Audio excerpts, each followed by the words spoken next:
श्रीलक्ष्मीनाथसमारम्भां नाथयामुनमध्यमाम् अस्मदाचार्यपर्यन्तां वन्दे श्रीगुरुपरम्पराम्।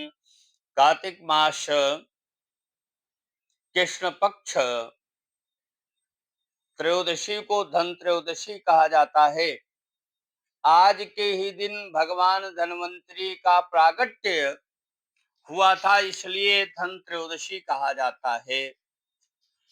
18 अक्टूबर 2025 को धन त्रयोदशी का सायंकाल 5:52 से मुहूर्त प्रारंभ होगा, जो 8:24 तक श्रेष्ठ मुहूर्त रहेगा। इन्हीं मुहूर्तों में अगर आप अपने घर कोई धन संपत्ति इत्यादि वस्तु लेकर आते हैं, वही टिकाऊ होगी, वही आपके लिए वृद्धि कारक मानी जाएगी। अर्थात 19 अक्टूबर 2025 को रूप चतुर्दशी मनाया जाता है। रूप चतुर्दशी के दिन कहा जाता है कि तिल के तेल में भगवती लक्ष्मी का वास रहता है। भविष्य पुराण के अनुसार अरुणोदय को छोड़कर रिक्ता तिथि में स्नान करना ही श्रेष्ठ माना जाता है। इसलिए 19 तारीख को रूप चतुर्दशी मनाना चाहिए। इस दिन उड़द के पत्तों का भक्षण करना चाहिए। इसके विशेष फलप्रद माना जाता है। मदन पारिजात में कहा गया है कि वृद्ध मनु ने यम तर्पण का भी विधान बताया था, इसलिए इस दिन अपने पितरों की तृप्ति हेतु तर्पण इत्यादि भी करना चाहिए।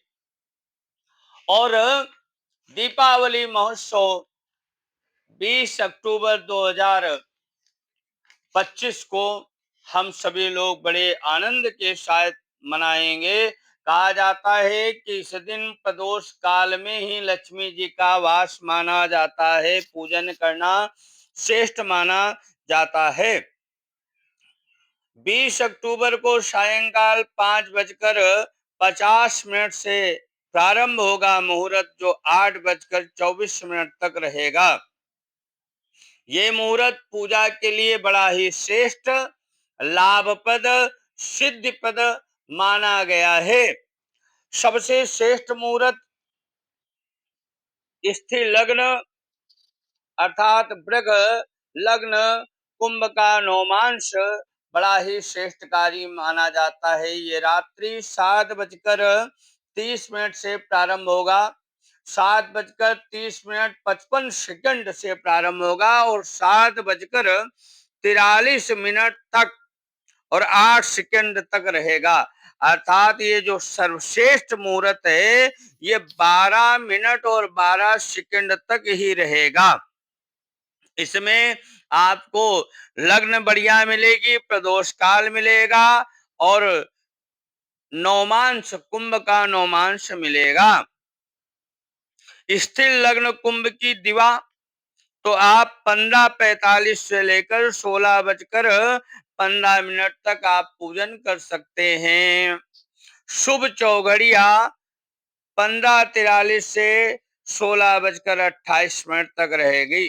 रात्रि में पूजन का विधान जो है वो सायंकाल 17:50 से प्रारंभ हो जाएगा, जो 20:24 तक आपको स्थिर लग्न इत्यादि, और जो वृष लग्न है वो 19:19 से 21:16 तक रहेगी। सिंह लग्न आएगी रात्रि 25:49 से लेकर 28:05 तक। रात्रि का शुभ चौघड़िया क्या रहेगा?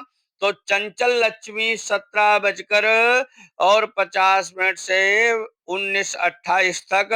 लाभ का चौघड़िया 22:37 से लेकर 24:11 तक रहेगा। इस समय ही भगवती लक्ष्मी का पूजन अपने आचार्यों के द्वारा या स्वयं करना श्रेष्ठ माना जाता है। इस दिन आपको चाहिए कि कनक धारा स्तोत्र का पाठ करें, श्री सूक्त इत्यादि का पाठ करें, और ज्यादा अगर आप जानने के इच्छुक हैं कि इस दिन विशेष क्या किया जाए, तो आप 87-073-53-53 पर संपर्क करें और आपको इस महालक्ष्मी का जो पूजन का विधि विधान है वो शास्त्रोक्त विधि के अनुसार आपको बतलाया जाएगा। और इस दिन श्री यंत्र का भी पूजन विशेष लाभप्रद माना जाता है। सादर जय जय सिया राम।